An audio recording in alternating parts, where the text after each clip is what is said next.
13 WMAZ Morning starts now. We will start to see our first hints of pattern change, and that is all out ahead of a front that's going to leave us with quite the rainy end to the week. I'll have those details for you coming up. Well, you could get more answers in a Monroe County deadly fire case dating back to 2020. The person expected to make a court appearance today.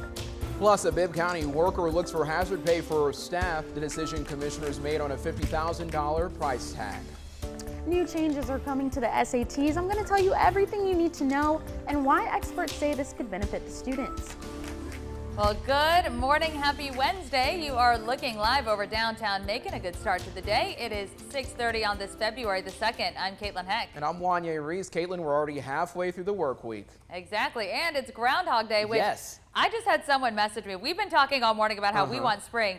So Miss Natalie messaged me and said that she is ready for more winter. I just can't do any more of the cold weather. No. Miss Natalie, we love you, but we can't get on board to that. No, we are hoping that the groundhog does not see his shadow today, Courtney. That's right, yeah. Like Wanya said, Miss Natalie, we love you, mean it. But, like, it's been a little too cold, if you ask me. I'm ready for some spring. This South Florida blood is ready to be warmed back up a little bit. 46 right now in the city of Macon. It is warmer out there this morning. We're not in the upper 20s and low 30s. We're in the mid 40s, some of us even in the upper 40s. You're, of course, looking live on top of Atrium Health Navicent. Area-wide, mid to upper 40s, 48 in Warner Robins, 48 in Montezuma, 49 in Unadilla, 46 in Butler, 45 in Gordon and in Forsyth, and we're at 45 in Dublin. So you don't need to head out to the car early this morning to let all that ice defrost off your windshield. Always good news.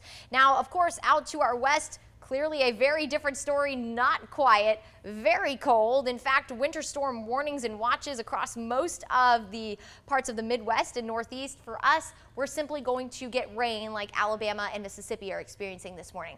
I'm going to time all of that out for you, talk about the warmer temperatures on the way leading up to that rain chance. That's all of my full forecast in a few minutes. Thank you, Courtney. Nearly 2 years after a Monroe County mother and son died in a house fire, we could learn the next steps for the daughter, who was 16 at the time and got charged in the case. That's right. Candace Walton and her boyfriend each face several counts, including murder, theft by taking, and first-degree arson. Walton is expected in court this morning for what District Attorney Jonathan Adams says could be a blind plea. That means she'd plea on the same on all the charges. Now, the deadly fire happened back on February 27th in 2020 at a home on Old Zebulon Road in Forsyth. Now, Walton's boyfriend is scheduled to go to trial in late March. DA Adams thinks it could be pushed to a later date because of the number of cases in that circuit. A Central Georgia judge will now serve a month-long suspension after admitting to shoving a suspect. Yesterday, Georgia Supreme Court agreed to reprimand Crawford County Chief Magistrate Kerry Hayes III. Court documents show the shoving situation happened in December when Hayes held a first appearance hearing at the county jail. The man allegedly cursed at Hayes throughout the hearing, and as he was led out the room, Hayes followed the man into the hallway, grabbed him, and pushed him against the wall. No one was hurt. Hayes says, quote, "I'm sorry it happened. I'm embarrassed by it," end quote. Well, now to headlines from across the state. At least 10 families are looking for a new home after a fire ripped through several apartments in DeKalb County. It happened around 2 yesterday afternoon at the Wesley Providence apartments around Stonecrest. As of last night, firefighters said all people living there were accounted for and safe, along with guests and pets. Volunteers for Red Cross's disaster action team say the fire impacted 28 apartment units. The agency says it's helping at least 10 families who lost all they owned and have nowhere to go. Well, you are one step closer to being able to carry a firearm without a permit in Georgia. A measure passed out of the state Senate committee allowing gun owners to have their guns in public without a permit.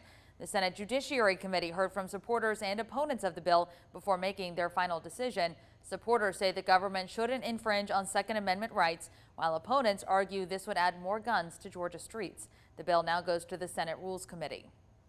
Better internet could come to parts of the Peach State. Yesterday, Governor Brian Kemp awarded $408 million from federal coronavirus relief funds to expand high-speed internet access in rural parts of Georgia.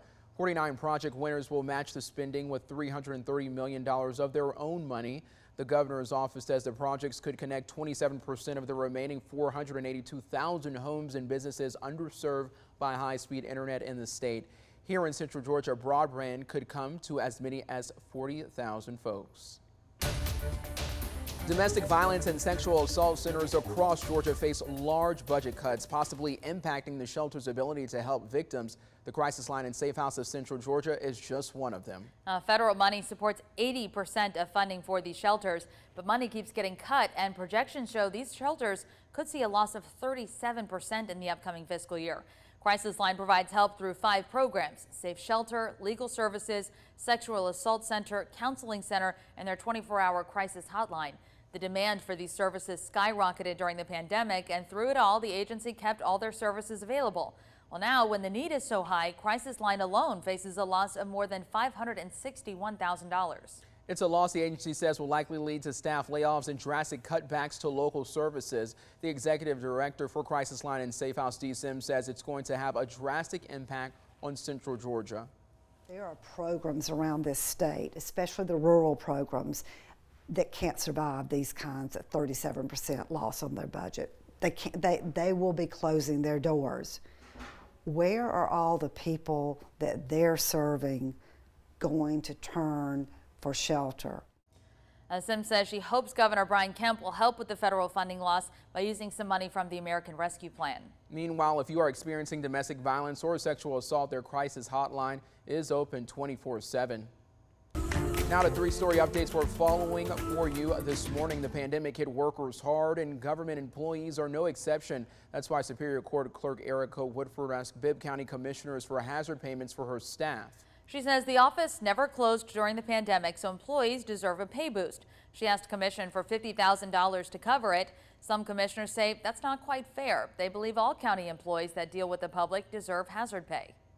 I think that generally the commissioners want to do something to show our appreciation to our employees, but they want to make sure that nobody's left out. Now, commissioners agreed to table the hazard pay measure for one of their future meetings. In another story update, you can expect to see more of those green trash bins off the streets of Macon soon.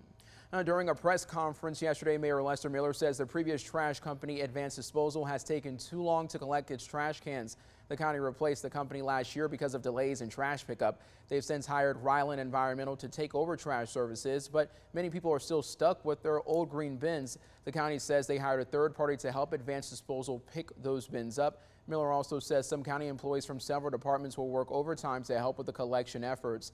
The mayor says he expects all the green cans to be picked up in the next 2 or 3 weeks.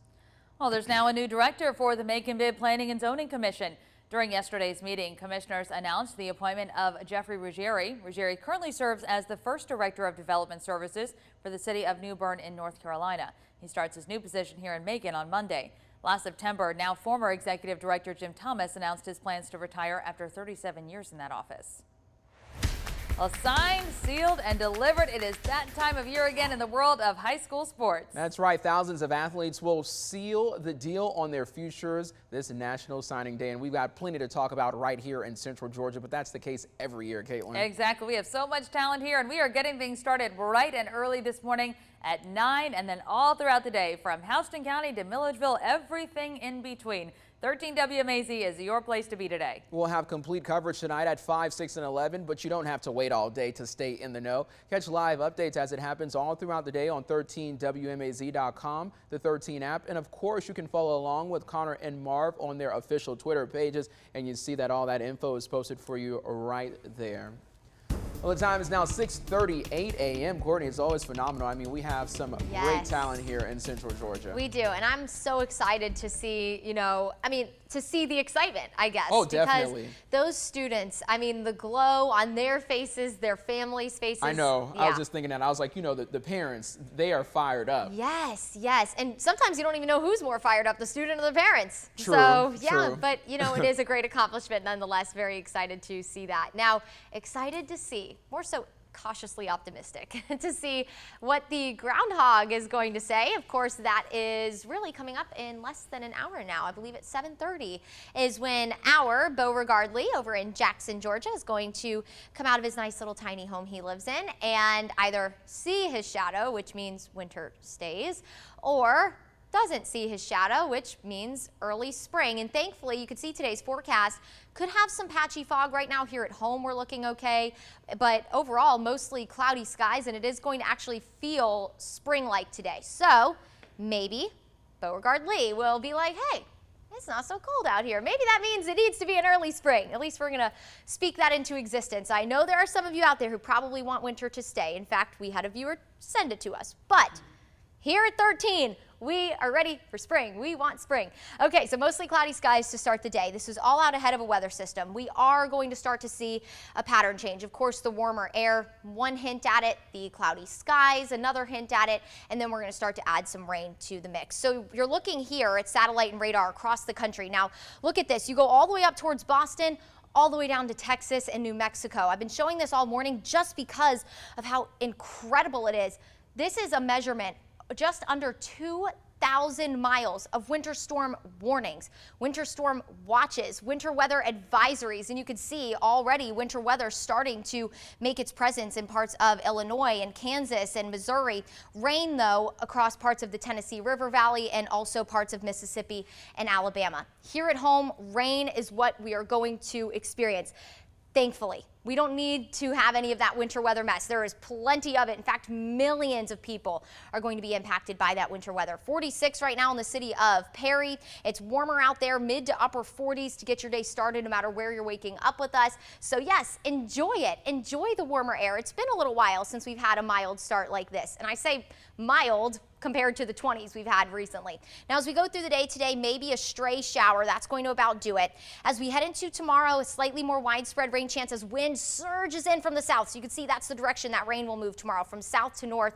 And with that southerly wind, mid to upper 70s tomorrow. Going to be very warm. Now here comes our cold front. Thankfully not going to bring us any severe weather, but periods of heavy rainfall on and off throughout most of the day will be likely. So just be sure you are packing that umbrella and packing your patience while you're driving out and about on Friday. We'll stay cooler and unsettled through the weekend. It looks like sunshine will return in full force by the start of next week with temperatures in the mid to upper 50s. This week's Top Teacher brings Broadway to life in the classroom. My Teacher is Tops is coming up after the break.